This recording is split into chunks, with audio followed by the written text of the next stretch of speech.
Hello everybody, it's Vertical Sandwich. Terry Pratchett's Wyrd Sisters today, the sixth book in the Discworld series. Witches are not by nature gregarious, and they certainly don't have leaders. Granny Weatherwax was the most highly regarded of the leaders they didn't have. But even she found that meddling in royal politics was a lot more difficult than certain playmates would have you believe. So Wyrd Sisters is the sixth novel in the Discworld sequence, the funniest fantasy series ever. And that's probably true. It probably is the funniest fantasy series ever. There's 40 books. I've loved a lot of them. I've read 20 of them. It's pretty funny. I laugh a lot. It's good. It's good comic reading. And the thing about it is, Terry Pratchett, one of the things Terry Pratchett is a genius about, and this is what we're going to talk about a lot in these reviews, is not necessarily the inherent details of a Terry Pratchett novel, because they become, at some point, it's not even going to make sense. Like, I'm going to have to go, okay, so if you remember in the previous 5 books these things happened, and now here we are. But we'll be talking about the things that Pratchett kind of does beautifully, and kind of Discworld in general, and how these things fit in, and whether or not you should like them. But one of the things that should be said about Wyrd Sisters is it's Macbeth. And this is my second take on reviewing this, because I actually mistakenly said it was Hamlet and gave an entire plot synopsis of Shakespeare's play Hamlet, and then realized that I should be talking about Macbeth because the witches are Macbeth and this is Macbeth. So the story is generally about a usurper killing a king and kind of, being driven by his ambitious wife, and then, things happening. And that's what happens here. Now, this is kind of Macbeth told from the point of view of the three witches, although it being Macbeth is pretty loose, right? There's a lot of stuff. There's a lot of Macbeth spoofed in here. However, is the play, does Shakespeare exist in this reality? Not really. Shakespeare exists as an item for the audience to understand as a point of fun. But the witches here have certainly not read Shakespeare.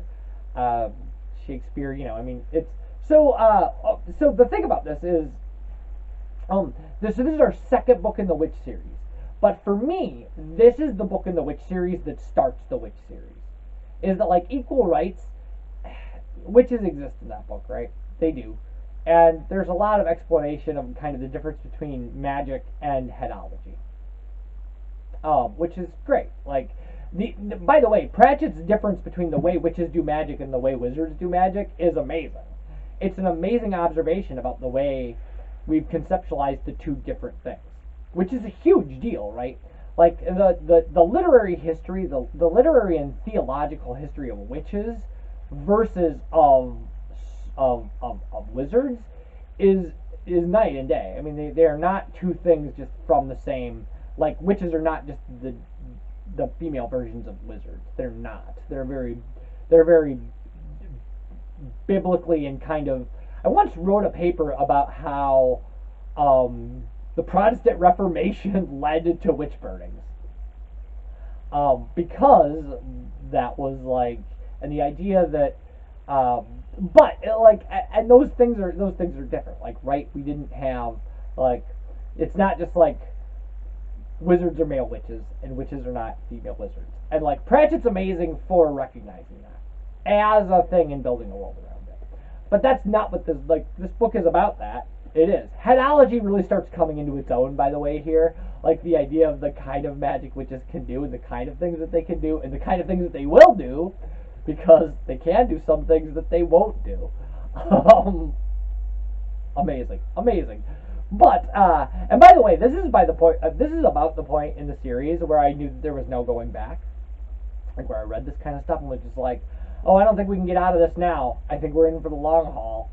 Because these books really start becoming, what you really start seeing is you start seeing Terry Pratchett pick a theme. Like, where he comes in and he just goes like, what am I making fun of here? And, like, he picks a thing. So, like, this is Macbeth. It is. Macbeth is the heaviest thing in here. Or, our next book will be Pyramids, which literally he's just like, let's just make fun of ancient Egypt, and he runs with that. When you get to moving pictures, and he's like, What if Hollywood is an evil curse that sleeps beneath the sand of a desert and has been waiting to get out and take over people's minds? Like, that's a thing. Like, that he just does in a book.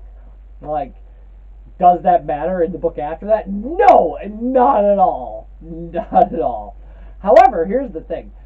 Wyrd Sisters introduces a huge supporting cast to the witches' plot lines that are important. So, the characters that are talked about in here are going to appear in other witches novels, and that's huge, right? Because there's at least, I mean, I think I've read 4 witches novels now, and the novel after this one, the witches novel after this one, is my vote right now for the best book in the series. So, it barely edges out more. It's so good. All right, so let's read a bit. McGrath was entranced. McGrath. It looks like Margaret, but her name is not Margaret. It's Magrat. Like, in fact, maybe Magrat is the way it's supposed to be pronounced. Was entranced, as usual. The theater was no more than some lengths of painted sacking, a plank stage laid over a few barrels, and half a dozen benches set out in the village square. But at the same time, it had also managed to become the castle, another part of the castle, the same part a little later, the battlefield, and now it was a road outside the city. The afternoon would have been perfect if it wasn't for Granny Weatherwax. After several piercing glares at the 3-man orchestra to see if she could work out which instrument the theater was, the old witch had finally paid attention to the stage, and it was beginning to become apparent to McGrath that there was certain fundamental aspects of the theater that Granny had not yet grasped. She was currently bouncing up and down on her stool with rage. "He's killed him!" she hissed. "Why isn't anyone doing anything about it? He's killed him, and right up there in front of everyone!" McGrath held on desperately to her colleague's arm as she struggled to get to her feet. "It's all right," she whispered. "He's not dead." "Are you calling me a liar, my girl?" snapped Granny. "I saw it all!" "Look, Granny, it's not really real, do you see?" Granny Weatherwax subsided a little, but still grumbled under her breath. She was beginning to feel that things were trying to make a fool out of her. Up on the stage, a man in a sheet was giving a spirited monologue. Granny listened intently for some minutes, and then nudged McGrath in the ribs. "What's he on about now?" "He's saying how sorry he was that the other man's dead," said McGrath in an attempt to change the subject. McGrath, in an attempt to change the subject, added hurriedly, "There's a lot of crowns, isn't there?" Granny was not to be distracted. "Where'd he go and kill him for, then?" "Well, it's a bit complicated," said McGrath weakly. "It's shameful," snapped Granny, "and the poor dead thing's still lying there." McGrath gave an imploring look to Nanny Ogg, who was masticating an apple and studying the stage with the glare of a research scientist. "I reckon," she said slowly, "I reckon it's all just pretending. Look, he's still breathing." The rest of the audience, who by now had already decided that this commentary was also part of the play, stared as one man at the corpse. It blushed. "And look at his boots, too," said Danny critically. "A real king to be ashamed of boots like that." The corpse tried to shuffle his feet behind a cardboard bush.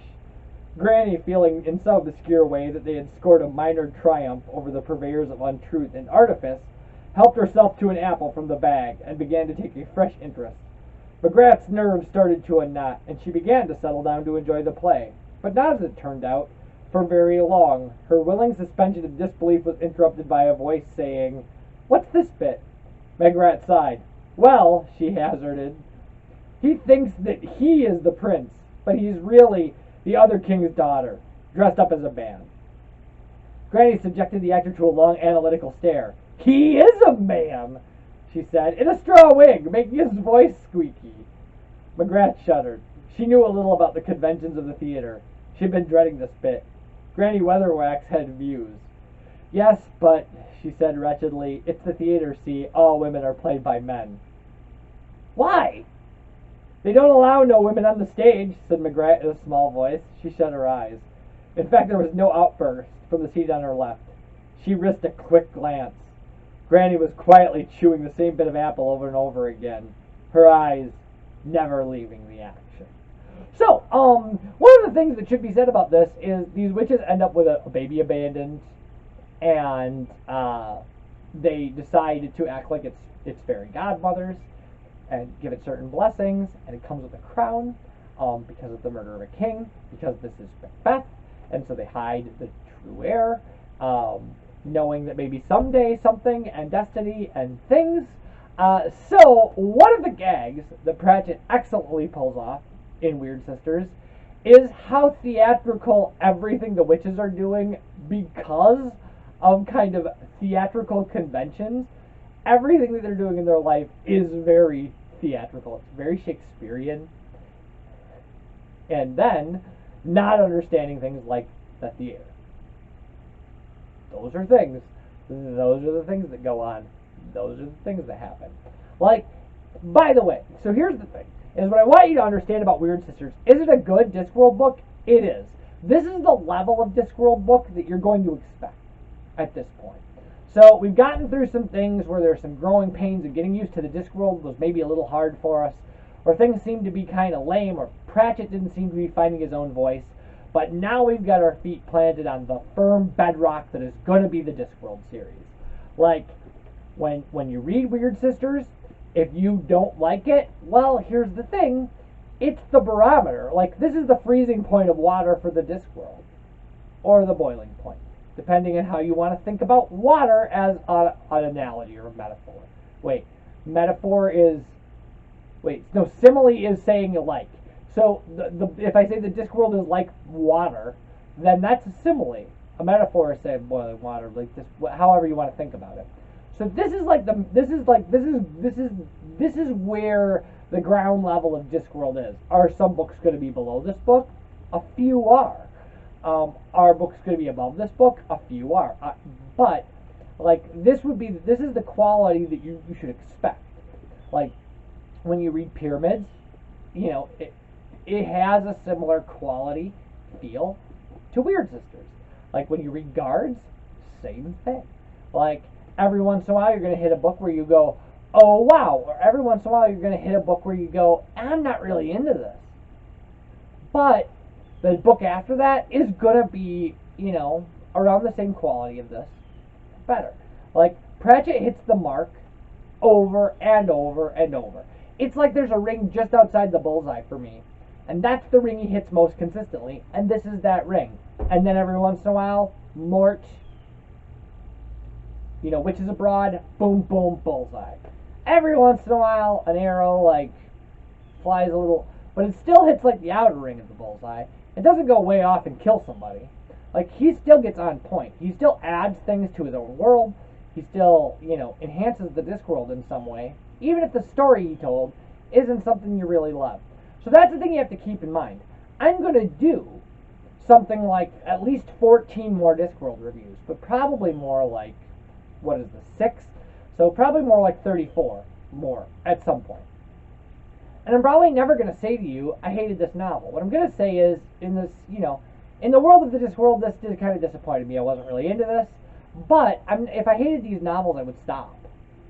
So, like, I've read 20 Discworld novels. We're going to go through a lot of novels that I read. Some of them I didn't really care for. Some of them I'm, you know, like, and my opinions are going to be different than other people's. Because I just read a list where somebody ranked them all, and they put, like, Eric at the very bottom. And I don't know that I necessarily think Eric is the bottom. But, I mean, I don't think it's necessarily the top either. Now, those things being said, Wyrd Sisters, a fun take on Macbeth. And like I said, I think now we're firmly entrenched in where the Discworld is going to, like, keep us. Which I think is great, because I like the Discworld. I'm still reading it today. So, I will see you next time for Pyramids. Bye, everybody.